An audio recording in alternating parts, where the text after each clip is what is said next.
시편 122편 성전에 올라가는 노래라고 했어요. 자, 시인이 성전에 올라가면서 어떻게 올라갔다고요? 기쁘게 올라갔다. 자, 시인이 성전에 기쁘게 올라갈 수 있었던 이유가 무엇입니까? 우리가 그 한 가지 이유 생각해 보았죠. 4절에 나와 있는 것처럼 내가 하나님의 이름 여호와의 이름에 감사하기 위해서 성전에 올라간다. 무엇인가를 바라고 올라갈 때는 기쁠 수가 없어요. 그러나 무엇인가에 대해 감사하기 위해서 올라가는 자는 기쁨으로 올라갈 수 있어요. 왜? 바라는 것이 아무것도 없기 때문에, 오직 감사하는 마음 가지고 올라가기 때문에 기뻐할 수 있다. 그래서 우리도 하나님의 전에 올라갈 때 항상 감사함으로 올라가자라고 말씀드렸죠. 자, 그런데 오늘 본문 5절에 보면 시인이 이처럼 감사하며 기쁘게 성전에 올라갈 수 있었던 또 한 가지 이유가 나타나 있어요. 그 이유는 무엇입니까? 5절 제가 다시 한번 읽어볼게요. 거기에 심판의 보좌를 두셨으니 곧 다윗의 집의 보좌로다. 지금 시인이 올라가고 있는 성전에 심판의 보좌가 있기 때문에 시인은 기쁘게 하나님의 전에 올라갈 수 있었어요. 이 심판의 보좌가 무엇인가? 오늘 본문은 그것을 다윗의 집의 보좌, 다윗 왕의 보좌라고 말하고 있어요. 왕의 보좌는 어떤 보좌입니까? 삼권이 완전히 분립되어 있는 현대 국가들의 왕은 그렇지 않지만 이전의 왕들은 모든 권한을 다 가지고 있어요. 입법이든 사법이든 행정이든 모든 권한을 다 가지고 있어요. 결국 무슨 말이에요? 옛날의 왕들은 모든 것을 할 수 있다. 나라만 다스리는 것이 아니라 재판도 다 행할 수 있는 것이. 아니, 그것이 왜 시인에게 기쁨이 될 수 있었습니까? 왜 그것 때문에 시인이 기뻐하는 이유가 무엇입니까? 여러분, 우리가 살고 있는 일상은 어떻습니까? 정말 참기 어렵고 견디기 힘든 그런 일들이 너무 많이 있어요. 뿐만 아니라 우리 힘으로는 도무지 해결할 수 없는, 또 우리로서는 도무지 정확하게 판단할 수 없는 그런 일들이 너무나 많아요. 하지만 성전 안에는 무엇이 있다고요? 그 모든 일들을 공평하게 뿐만 아니라 정확하게 판단해 줄 수 있는 심판의 보좌가 있었기 때문이에요. 그리고 그 심판의 보좌 위에는 누가 앉아 계세요? 만왕의 왕이신, 그래서 능히 행하지 못할 일이 없는 하나님이 앉아 계시기 때문이에요. 자, 그 심판의 보좌에 앉아 계시는 하나님은 어떤 하나님이에요? 우리 성경을 통해서 한번 확인해 볼까요? 시편 9편 8절 말씀 우리 같이 읽습니다. 공의로 세계를 심판하시며 정직으로 만민에게 판결을 내리시리로다. 아멘. 자, 그 심판의 보좌에 앉아있는 하나님이 어떤 하나님이라고요? 공의로 온 세상을 심판하시는 하나님 뿐만 아니라 정직으로 만민에게 판결을 내리시는 하나님입니다.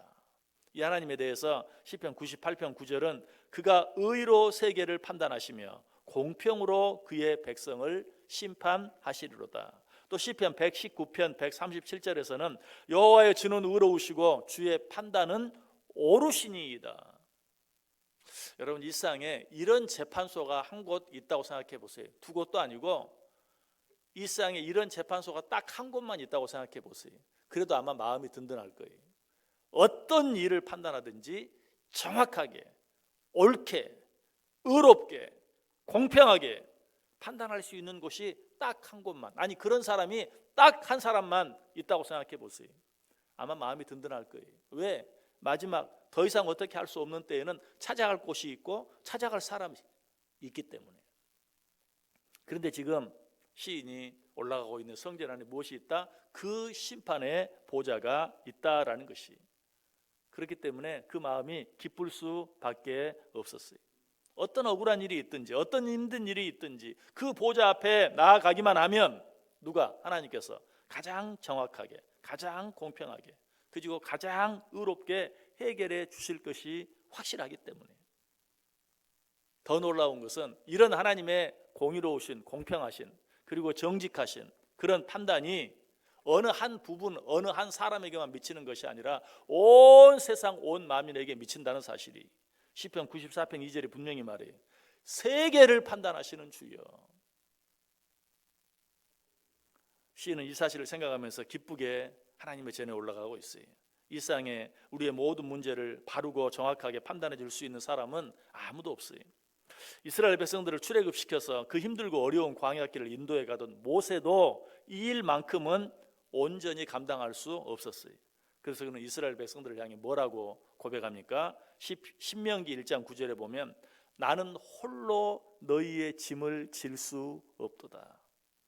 내가 너희들을 이끌고 가고 있지만 너희들의 짐을 내가 다 져줄 수는 없다.